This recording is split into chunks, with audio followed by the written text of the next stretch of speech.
নমস্কার বন্ধুরা, শিবানী কিচেনে আপনাদেরকে স্বাগত। শুভ মহালয়ার শুভেচ্ছা আপনাদেরকে রইল। আপনারা ভালো থাকবেন, সুস্থ থাকবেন।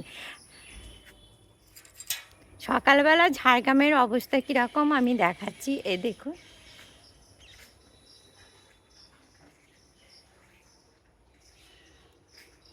দেখুন আমি ঘরে ঢুকছি। আমার বেল গাছটা, এবছর বেল গাছে না বেশি বড় বড় বেল হয়নি, খুব ছোট ছোট বেল হয়েছে। বৃষ্টির জন্য অনেক বেল ঝরে গেছে।